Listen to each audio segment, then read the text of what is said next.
Bismillah. Assalamualaikum warahmatullahi wabarakatuh. Hari ini Bapak akan menjelaskan materi ke-9 dari mata kuliah KPK 4, yaitu tentang passion safety. Seperti yang sudah Bapak sampaikan sebelumnya, materi KPK 4 itu terdiri dari dua tahap. Yang pertama itu tentang K3 DRS di rumah sakit, dan selanjutnya adalah passion safety. Nah, passion safety ini sendiri nanti ada 3 pertemuan hari tentang passion safety ini. Kemudian nanti ada yang tentang yang passion safety dari WHO, dan satu lagi lupa, nanti Bapak sampaikan juga. Tapi yang sekarang Bapak sampaikan adalah prinsip passion safety dalam pelayanan keperawatan di Fasiankes ya, fasilitas pelayanan kesehatan. Langsung saja. Kenapa sih penting passion safety itu? Menurut data IOM atau Institute of Medicine tahun 2000, peningkatan adverse event atau kejadian yang tidak diinginkan, kalau bahasa Indonesia adalah KTD, itu karena memang meningkatnya hal itu sehingga membuat WHO itu membuat sebuah program buat Alliance for Safety tahun 2004. Kalau di Indonesia sendiri itu nanti ada namanya KNKP, Komite Nasional Keselamatan Pasien, itu nanti tahun 2008 kalau nggak salah. Kalau menurut WHO itu ada 9 ya, 9 life saving patient safety. Kalau untuk yang di Indonesia sendiri itu harusnya ada 7, tapi nanti ada 6 standar. Nanti akan jelaskan lebih lanjut ya. Apa itu definisi dari keselamatan pasien? Ya, kalau secara sekilas intinya adalah sesuatu atau tindakan apapun yang digunakan untuk menjamin bahwa pasien itu selama diberikan pelayanan di rumah sakit atau di pelayanan kesehatan itu mendapatkan keselamatan yang layak, sehingga tidak menimbulkan kerugian bagi pasien. Kalau IOM sendiri, Institute of Medicine, itu mendefinisikan sebagai freedom for accident injury. Jadi memang benar-benar terbebas dari accident injury atau kecelakaan yang menyebabkan luka atau sebagainya ya. Kemudian CNE tahun 2009 menjelaskan atau mendefinisikan keselamatan pasien adalah sesuatu yang digunakan untuk mengurangi dan meringankan tindakan yang tidak aman dalam Yankes melalui program penggunaan penampilan praktek yang baik dan untuk mengoptimalkan outcome pada pasien. Kemudian menurut Hughes tahun 2008, keselamatan pasien merupakan pencegahan cedera. Kemudian KKPRS itu Komite Keselamatan Pasien Rumah Sakit. Kalau ada juga yang menyebutkan KNKP, Komite Nasional Keselamatan Pasien di Rumah Sakit tahun 2008, menjelaskan bahwa patient safety itu terbebas dari bahaya atau risiko atau hazard ya. Kemudian menurut Departemen Kesehatan tahun 2008, Undang-Undang Nomor 4 tahun 2009, patient safety merupakan suatu sistem ya, di mana rumah sakit membuat sebuah asuhan pasien lebih aman. Sistem ini meliputi dari asesmen risiko, identifikasi dan pengelolaan hal yang berhubungan dengan risiko pasien, pelaporan dan analisis insiden, kemampuan belajar dari insiden yang sebelumnya, serta mengimplementasikan solusi untuk mengurangi dan minimalkan timbulnya risiko. Itu menurut Depkes. Nah, kalau ini menurut PMK nomor 11, ini sebenarnya nanti akan Bapak bagikan juga PMK nomor 11 tahun 2017. Itu benar-benar full semuanya membahas tentang keselamatan pasien yang ada di Indonesia, yang dibahas oleh Indonesia. Kalau sebelumnya Bapak membahas tentang PMK nomor 52 tahun 2008 atau 2018 ya, tentang K3 di rumah sakit. Nah, ini tentang keselamatan pasien di rumah sakit. Nanti sana jelas sekali, lengkap sekali, nanti silakan dibaca. Ini Bapak hanya mereview dulu sebentar ya. Kalau menurut PMK nomor 11 tahun 2017 menyebutkan bahwa keselamatan pasien itu bagian penting dalam mutu pelayanan yang menekankan pada suatu kondisi yang tidak merugikan pasien, mengurangi dan meminimalkan risiko, karena risiko insya Allah pasti ada, tapi itu dikurangi. Kemudian melalui berbagai upaya sistemik yang berorientasi pada optimalisasi hasil pelayanan yang diterima pasien. Itu menurut PMK nomor 11 tahun 2017 tadi. Nah, tujuan keselamatan pasien. Tujuan keselamatan pasien itu ada 6. Ini nanti menjadi standar keselamatan pasien menurut PMK nomor 11 tadi. Yang pertama adalah memperbaiki identifikasi pasien. Yang pertama adalah identifikasi. Karena sering terjadi kesalahan ya. Jadi orang mau ngasih injeksi obat, ternyata yang diinjeksi itu adalah bukan yang pasien yang benar. Itu nggak tahu, itu masih sering terjadi, sering sekali terjadi. Jadi kadang gini, orang itu nyebutkan gini, tolong saya, intinya ada dokter ya, temannya lah ya, memberikan menyampaikan operan bahwa pasien bed 5 kamar 6 belum diinjeksi, hanya menyebutkan situ biasanya. Tapi setelah pada saat disuntik ternyata bukan itu maksudnya, tapi ternyata pasiennya beda. Itu bisa sering terjadi, sering sekali terjadi. Mungkin bisa bukan dari kitanya, mungkin dari hal yang lain bisa juga terjadi. Jadi identifikasi pasien itu merupakan hal yang penting, hal yang utama. Kemudian komunikasi efektif. Komunikasi efektif kemarin sudah ya belajar tentang kan semester 3 ya. Komkep sudah belum Komkep? Di Komkep nanti ada yang namanya S-bar. S-bar tuh situation, background, assessment, dan R-nya tuh respon. Rekomendasinya apa? Itu S-bar. Kalau ada juga yang menggunakan ISBAR, I-nya itu introduction dulu. Jadi ISBAR atau SBAR. Nanti ada kalian perusahaan materi keperawatan, komunikasi keperawatan Komkep. Kemudian yang ketiga adalah mengurangi kesalahan dalam pemberian obat. Nah, ini yang sering Bapak jelaskan tadi. Kemudian kesalahan dalam melakukan operasi pasien. Kadang gini, ada pasien itu sebenarnya yang sakit atau yang patah tangannya adalah tangan kanan. Ternyata pada saat dioperasi sudah dibuka, ternyata yang dibuka adalah tangan kiri. Sering kejadian, sehingga itulah kenapa menjadi juga sasaran atau target dari patient safety. Kemudian yang kelima itu infeksi nosokomial. Infeksi nosokomial adalah infeksi yang berkembang di rumah sakit. Infeksi nosokomial itu misalnya kayak gini. Awalnya pasien itu tidak menderita TB paru, tapi setelah masuk ke rumah sakit, pasien itu menderita TB baru karena kena pasien dari sebelahnya atau yang lain. Itu ada termasuk infeksi nosokomial. Itu dicegah agar tidak terjadi. Dan yang terakhir adalah pencegahan pasien jatuh dari tempat tidur.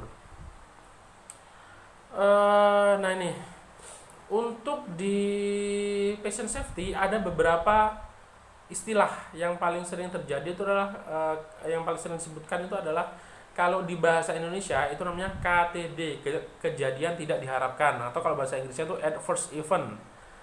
Nah, suatu kejadian yang mengakibatkan cedera yang tidak diharapkan pada suatu pasien karena suatu tindakan atau commission, atau karena tidak bertindak atau omission ketimbang karena underlying disease atau kondisi pasien. Jadi kejadian atau kejadian tidak diharapkan itu muncul karena pasien atau perawat yang tidak melakukan sesuatu atau melakukan sesuatu. Misalnya gini, perawat tidak memasang pinggiran pasien itu rail bed ya, lupa Bapak. Pokoknya yang pinggiran bed petidur itu untuk pagernya, nah itu tidak dipasang. Pasien jatuh, itu adalah kejadian tidak diinginkan kan. Nah, itu merupakan bentuk dari omission atau tidak bertindak. Nah, yang tindakan jelas, misalnya pasien salah suntik atau mungkin macam-macam lah ya, sesuatu yang karena tindakan. Nah, KTD ini tidak dapat dicegah atau KTD yang tidak dapat dicegah atau unpreventable adverse event, atau dua ya berarti ya. Unpreventable adverse event adalah suatu KTD yang akibat komplikasi yang tidak dapat dicegah dengan pengetahuan yang mutakhir. Jadi memang sesuatu yang mungkin terjadi tapi kita tidak bisa mengantisipasinya. Itu kadang ada. Nah, ini KNC. KNC ini ada juga kejadian nyaris cedera. kejadian nyaris cedera juga wajib dilaporkan, ya, wajib dilaporkan karena itu merupakan sesuatu, bisa jadi kelalaian atau bisa jadi tindakan yang mencederai pasien. Contohnya banyak, misalnya pasien salah suntik, ternyata yang disuntik itu adalah misalnya saja mungkin antibiotik, bukan antibiotik lah ya, yang mungkin pada efek ke tubuh itu tidak muncul langsung gitu, yang mana tidak cedera, tapi itu adalah salah suntik, itu tetap dilaporkan. Misalnya lagi banyak sih ya yang nyaris cedera tuh, sebenarnya itu adalah kelalaian tapi pasien tidak apa-apa. Itu berarti itu jadi karena pure keberuntungan yang sebenarnya kalau seandainya itu tidak beruntung bisa fatal gitu maksudnya. Itu namanya kejadian nyaris cedera, nanti bisa dibaca sendiri ya. Nah kemudian ini selanjutnya adalah kesalahan medis atau medical error, kesalahan yang terjadi dalam proses asuhan medis yang mengakibatkan atau berpotensi mengakibatkan cedera pada pasien. Nah, kesalahan termasuk gagal melaksanakan sepenuhnya suatu rencana atau melakukan perencanaan untuk mencapai tujuannya, dan dapat juga diakibatkan karena melaksanakan suatu tindakan atau commission atau tidak mengambil suatu tindakan atau omission tadi ya. Nah, yang terakhir yang selanjutnya adalah kejadian sentinel. Ini wajib ya. Kejadian sentinel itu adalah suatu KTD yang mengakibatkan cedera atau kematian. Ini kejadian sentinel. Ini wajib diurus ini. Kemudian peran perawat dalam patient safety. Apa sih peran kita dalam patient safety? Banyak ya, karena kita adalah orang yang paling sering bertemu dengan pasien. Artinya kita adalah orang yang paling bertanggung jawab lah, bisa dikatakan. Walaupun mungkin kadang ada order yang mungkin diberikan kepada kita tapi kita nggak tahu. Nah, tapi kita tetap harus tahu dari 5 ke 6 standar tadi, ke 6 target patient safety tadi. Yang pertama adalah mencegah KTD beserta dampaknya adalah dengan meningkatkan kemampuan perawat untuk melakukan pencegahan diri, deteksi risiko, dan koreksi terhadap abnormalitas yang terjadi pada pasien. Itu peran perawat ya, menurut Konsiden tahun 2005. Nah, responsibilitas perawat terhadap keselamatan pasien menurut ICN, International Council on Nurses, atau PPNI dunianya, gitu, PPNI dunia gitu ya. Itu adalah yang pertama adalah menginformasikan potensial risiko terhadap pasien dan keluarga, kemudian melaporkan KTD secara cepat dan tepat, peran serta yang aktif dalam keselamatan pasien dan mutu, mengembangkan komunikasi, negosiasi untuk pemenuhan level staf yang adekuat, mendukung langkah-langkah dalam pengembangan keselamatan pasien. Jadi memang terjadinya KTD itu yang paling pertama kali melaporkan itu adalah kita, karena kita yang pertama kali melihat, karena kita yang paling dekat sama pasien itu kan ya. Dan komunikasi ini yang sering nih, komunikasi kadang yang dibawa contohkan tadi hanya menyampaikan pasien 5 bed 6 gitu aja, pasien kamar 5 bed 6, itu kan sebenarnya tidak boleh. Yang benar adalah disampaikan benar, namanya siapa, BIN-nya siapa, nomor rekam medisnya berapa, dan lain-lain. Pokoknya selengkap mungkin sesuai dengan standar dari SBAR tadi. Karena kalau komunikasi nanti itu akan lebih fokusnya nanti, karena komunikasi itu komunikasi keperawatan itu nanti ada dua output. Yang pertama adalah bagaimana komunikasi agar tidak menyebabkan menyebabkan kejadian tidak diinginkan, atau komunikasi yang bisa memberikan efek terapi. Jadi komunikasi terapeutik namanya. Banyak ya, komunikasi terapeutik itu adalah komunikasi yang pada saat perawat ngomong itu sudah istilahnya kayak memberikan efek terapi ke pasien. Selanjutnya adalah pengendalian infeksi, negosiasi standarisasi kebijakan dan protokol pengobatan, melibatkan tenaga farmasi, dokter, dan lainnya dalam mengembangkan pengemasan dan penamaan obat-obatan, sistem pelaporan untuk mencatat, menganalisis, dan belajar dari KTD, dan mengembangkan suatu mekanisme evaluasi. Jadi memang kita di rumah sakit itu kerja itu bukan hanya sendirian ya, namanya nanti ada namanya interprofesional kolaboratif. Jadi kita memang banyak profesi di rumah sakit yang mana kita wajib untuk berkolaborasi. Jadi dalam mencegah kejadian salah obat itu kita juga wajib cek dan dicek dari obat-obat yang sudah diresepkan dari apotek misalnya gitu. Itu kita wajib cek, karena kadang ada obat yang sebenarnya tidak diresepkan atau tidak diorderkan oleh dokter, tapi ternyata muncul obat itu, yang mana nanti akan membingungkan kita, ini obat apa, obat siapa, gimana masuknya, kapan, untuk siapa. Nah, itu harus kita cek dan dicek obat-obatnya. Budaya keselamatan, sebenarnya budaya keselamatan itu ada juga di PMK nomor 11 tahun 2017 nanti. Jadi pelayanan yang bermutu, yang aman, yang dibangun atas budaya keselamatan. Jadi memang istilahnya suatu yang mana iklim rumah sakit atau ruangan itu memang sudah menerapkan bagaimana sih pasien ini bisa terhindar dari kejadian tidak diinginkan. Itu intinya. Jadi memang benar-benar suatu iklim yang bagus untuk menegakkan patient safety. Tantangan melakukan perubahan blaming culture menjadi safety culture. Jadi kadang ada yang kayak saling menyalahkan gitu. Kalau bila ada kejadian saling menyalahkan. Ya bagaimana cara kita mengubah blaming culture itu menjadi safety culture. Jadi kayak memang benar-benar kita sudah mencegah hal itu terjadi gitu. Budaya keselamatan atau safety culture adalah kesadaran staf dan yang konstan dan aktif tentang hal yang potensial menimbulkan kesalahan. Staf maupun organisasi mampu membicarakan kesalahan, belajar dari kesalahan, dan mau memperbaiki kesalahan. Itu ya. Jadi memang bagaimana staf itu bisa memahami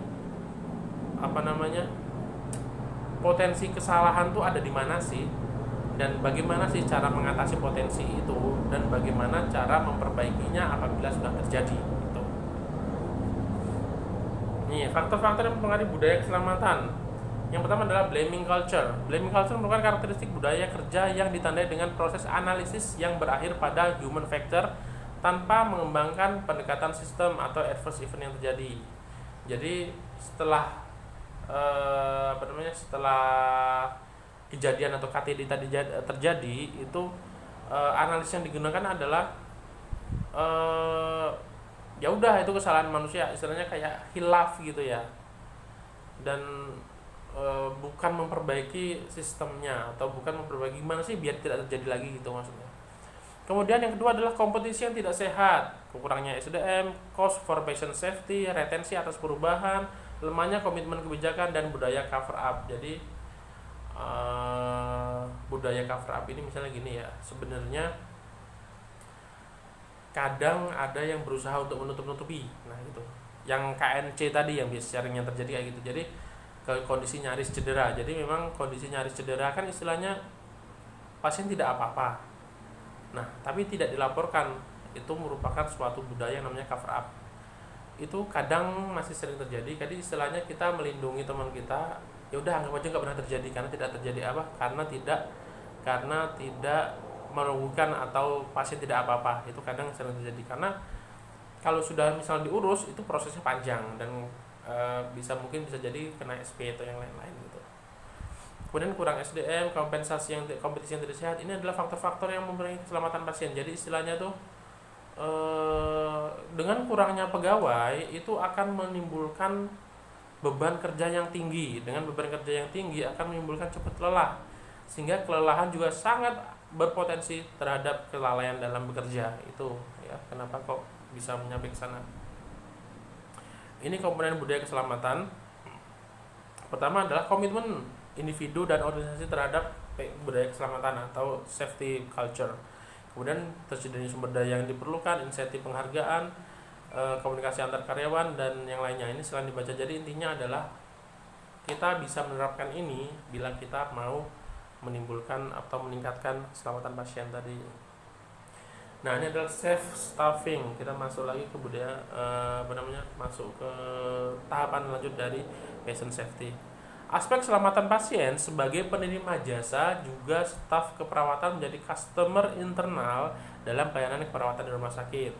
Keselamatan pasien serta angka morbiditas dan mortalitas, kesakitan dan kematian telah diyakini dipengaruhi oleh faktor keamanan dan keselamatan perawat dalam kerja.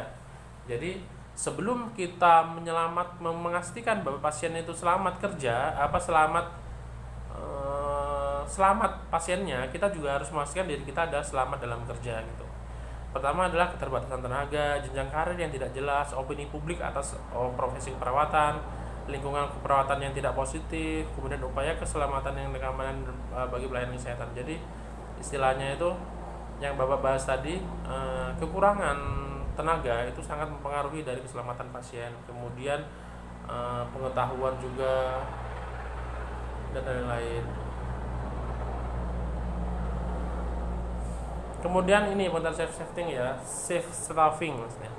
Safe staffing menurut ICN ya, menurut ICN tahun 2006 merumuskan safe staffing merupakan suatu yang berhubungan dengan situasi pelayanan keperawatan dan elemen-elemen yang tergantung pada jumlah tenaga keperawatan yang sesuai dengan rentang kompleksitas kebutuhan pasien. Jadi memang sebuah ruangan itu harus didesain benar, harus didesain bahwa jumlah perawat itu sesuai dengan beban kerja yang ada di ruangan tersebut gitu. Kalau misalnya sudah sampai berlebihan atau mungkin sudah terlalu berat bebannya, itu akan menimbulkan risiko terjadinya KTD tadi. Safe staffing mengandung makna bahwa perawat bekerja dalam lingkungan perawatan yang mampu memberikan perlindungan keselamatan bagi pasien dan bagi staf perawat. Jadi memang sebelum kita memastikan pasien kita itu aman, kita juga harus memastikan kita bekerja dengan aman dan nyaman. Yang pertama adalah ketersediaan SDM seperti yang sudah Bapak jelaskan tadi. Kemudian lingkungan kerja perawatan yang kondusif. Jadi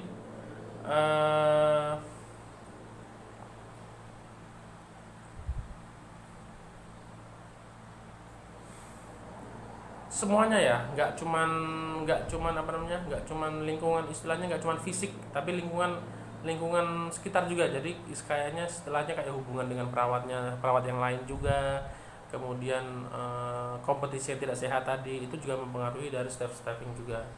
Kemudian sistem yang ada di organisasi ini pasti ya, karena memang kadang ada di sebuah rumah sakit yang swasta mungkin istilahnya sistemnya itu tidak sehat lah seperti itu. Nah, pada saat sistem tidak sehat itu akan sangat mempengaruhi dari kemampuan perawat dalam memberikan pelayanan terbaik agar tidak terjadinya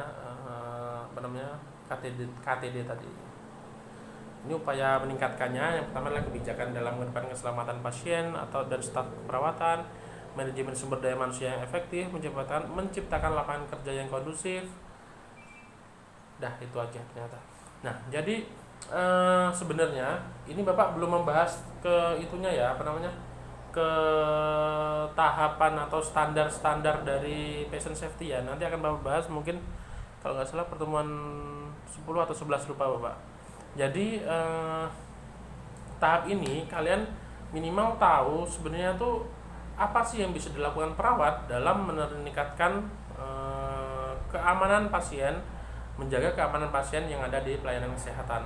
Karena memang untuk meningkatkan hal itu atau memastikan pasien itu aman, ada beberapa tahapan dan ada beberapa yang mempengaruhi seperti itu. Jadi for the next meeting kita akan membahas 6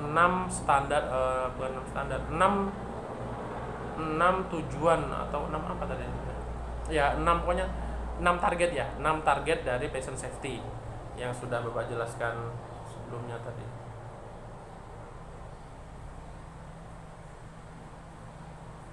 Nah, ini ada identifikasi pasien, komunikasi efektif, kesalahan pemberian obat.